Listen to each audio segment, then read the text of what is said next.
ہماری فیملی میں سب سے پہلے میرے والد نے اسلام قبول کیا تھا، اور اس کے بعد جو ہے وہ میرا نمبر آیا، اور پھر مجھے دیکھا دیکھی خاندان کے آلموسٹ 200 لوگ جو ہیں وہ قادیانیت کو ترک کر چکے ہیں۔ میری اسلام لانے کا سبب جو ہے وہ بیسکلی میرے والد صاحب کی شہادت بنی، کیونکہ والد صاحب جو ہیں انہوں نے قادیانیت چھوڑ دی تھی، اور وہ قادیانیت کے جو ہے پردے فاش کر رہے تھے ان کی، کیونکہ بہت ساری چیزوں کو وہ جان گئے تھے،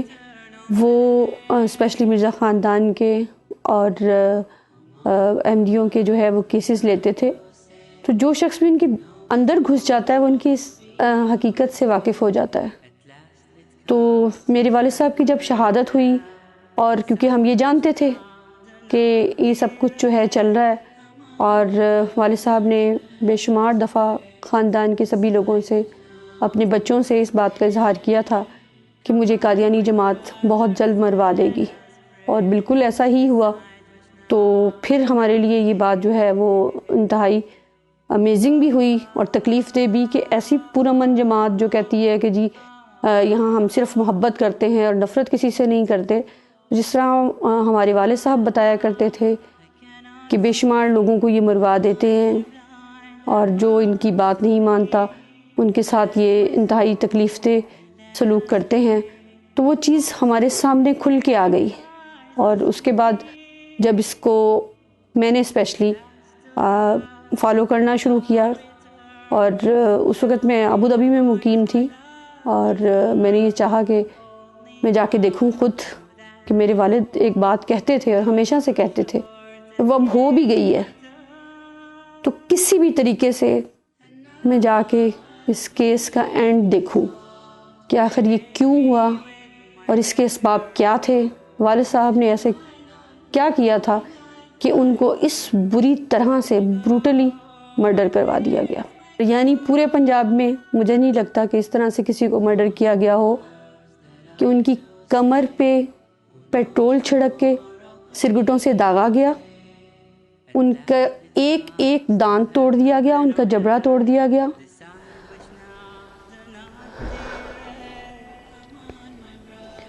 ان کی گردن جو تھی وہ 3 جگہ سے ٹوٹی ہوئی تھی، ان کی بیک بون جو تھی وہ انہوں نے توڑی۔ مطلب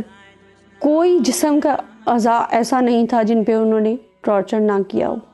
ان کے پیروں پہ سوئے مارے، ان کی بغلوں پہ سوئے مارے، اور ان کے جسم کو جگہ جگہ سٹیپلر سے چھیدا گیا۔ اور ان کی ویڈیو جو ہے وہ ہمارے پاس اس وقت کی موجود ہے جس وقت کرائم سین تھا، اور ARY والے جو ہے وہ آئے ہوئے تھے، اور انہوں نے جرم بولتا میں ایک جو ہے ڈاکومنٹری بنائی تھی۔ اس میں آپ دیکھیں، کیونکہ میں تو ان کی شہادت پہ پہنچ نہیں پائی تھی، تو دیکھیں کہ پورے روم میں کاغذات پھیلے ہوئے ہیں، جیسے ایک ایک ٹارچر کر کے ان سے پوچھا گیا ہو کہ فلاں کاغذ دکھاؤ، فلاں ثبوت دو، فلاں ثبوت دو۔ اور ان سارے ثبوتوں کے متعلق وہ آلریڈی مختلف اپنی سپیچز میں لوگوں کو بتا چکے تھے کہ میں رانا ابرار ایک صحافی تھا جن کا 1-2 ماہ پہلے ان سے جو ہے وہ اس کی شہادت ہوئی تھی، اور اسے بھی جماعت والوں نے قتل کروایا تھا، اور مجھے بھی سٹل بے تحاشا جو ہے وہ خدشات ہیں۔ میرے گھر میں کم از کم 5 دفعہ جو ہے وہ لوگ گھس چکے ہیں، 2 دفعہ میرے بچوں کی گاڑی کا ایکسیڈنٹ ہو چکا۔ پھر اس کے بعد جو ہے جماعت کی طرف سے وہ بار بار کہا جاتا ہے کہ تمہارا اپنے باپ سے برا حشر کریں گے۔ لیکن میں ان کو بتانا چاہتی ہوں کہ اس طرح سے، اس طرح کے ہتھ کنڈوں سے آپ کسی پہ کبھی بھی حکمرانی نہیں کر سکتے۔ ایک دن آتا ہے کہ ہر چیز جو ہے خدا تعالیٰ جو ہے اس کا پردہ فاش کر دیتا ہے، اور چیزیں سامنے آ جاتی ہیں۔ مرزا قادیانی نے لکھا کہ میرا دور ہوگا جس میں پوری دنیا میں انصاف ہوگا۔ میں نے خود مرزا مسرور کو لیٹر لکھے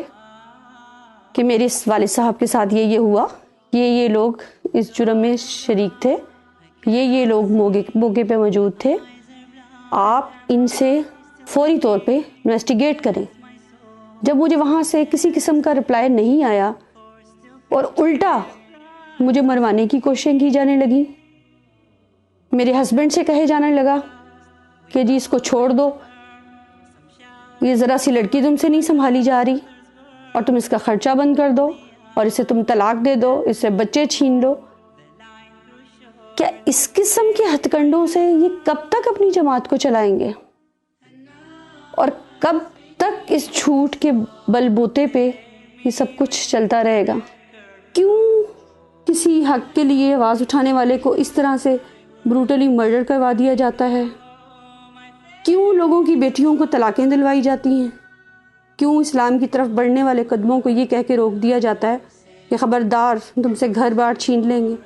تم سے بچے چھین لیے جائیں گے؟ اگر ان ساری چیزوں کی طرف توجہ دیں تو آپ کو پتہ چلے گا کہ یہ صرف اور صرف ایک انگریز کا لگایا ہوا پودا ہے جو صرف پیسے کے چکر میں ہے۔ اور دوسری اہم ترین بات کہ آپ اپنے مرزا کی لکھی ہوئی کتابوں کو ضرور پڑھیے، کیونکہ یہ کتابیں مولویوں کے نہیں لکھی گئی، یہ کتابیں انہوں نے اپنی جماعت کے لیے لکھی ہیں۔ تو دوسروں کو پردے میں چھپا کے شوگر کوٹڈ زہر دینے سے بہتر ہے کہ آپ کھل کے سامنے آئیے اور مقابلہ کیجئے۔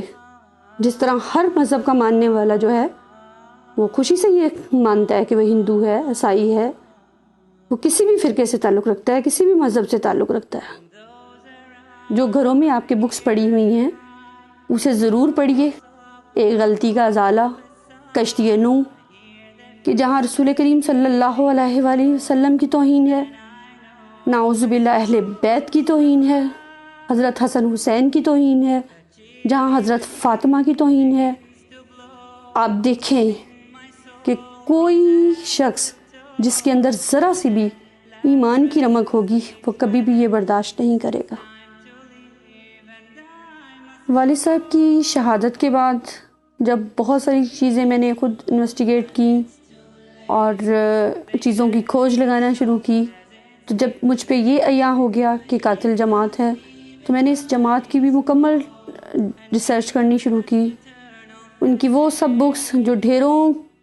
کے حساب سے ہمارے گھر میں موجود تو تھیں،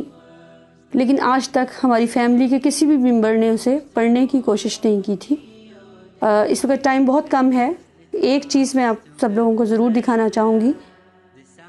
کہ جس طرح رسول کریم صلی اللہ علیہ وآلہ وسلم پہ قرآن پاک نازل ہوا تھا، اسی طرح سے قادیانیوں کا کہنا ہے کہ تذکرہ بھی قرآن پاک کا ایک نام ہے۔ جو تذکرہ کے نام سے انہوں نے یہ ایک کتاب، شاید اگر کیمرہ آپ کو دکھا سکے تو یہ کتاب ہے، اس میں انہوں نے یہ مرزا غلام احمد کی یہ بک لکھی ہوئی ہے۔ اس میں اگر آپ دیکھیں تو اس کا جو پیج، یہ فرسٹ پیج ہے کہ اللہ تعالیٰ نے تیرے الہام، تیری وحی اور تیری رویا میں برکت دی۔ وحی تو ہمیشہ پیغمبروں پہ آیا کرتی ہے، جبکہ آج تک قادیانی یہ کہتے ہیں کہ ہم اسے نبی نہیں مانتے،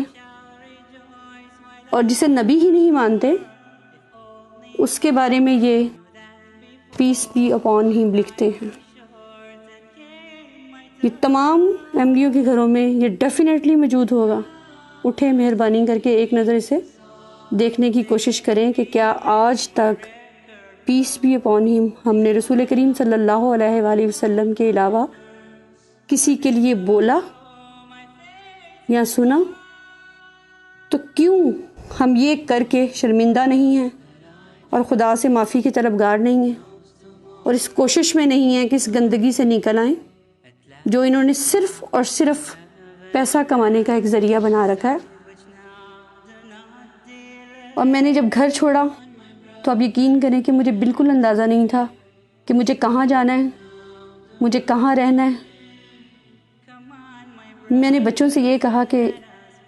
آپ لوگ ظاہر ہے بہت عالی شان زندگی کے عادی ہیں، تو اگر آپ ڈیڈی کے پاس رہنا چاہیں تو مجھے کوئی اعتراض نہیں ہوگا. لیکن الحمدللہ میرے بچوں نے یہی کہا کہ نہیں، ہم آپ کے ساتھ ہی جائیں گے، ہم پڑھنا چھوڑ دیں گے لیکن ہم آپ کے ساتھ ہی جائیں گے، کیونکہ آپ کا مقصد سچا ہے اور اللہ تعالیٰ اس میں برکت دے گا. مجھے بڑی حیرت ہے، میں نے یہ زندگی کبھی بھی نہیں دیکھی تھی. ہمیشہ ایک عالی شان زندگی گزاری، اچھے سے کھایا پیا، گاڑیوں میں گھومے پھرے، اور بس اس کے علاوہ کسی چیز کی نہ ضرورت محسوس ہوئی تھی اور نہ ہی کوشش.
سبسکرائب کے بٹن پہ کلک کریں، بیل کے آئیکن پہ کلک کیجئے تاکہ ہر نئی ویڈیو کی نوٹیفیکیشن آپ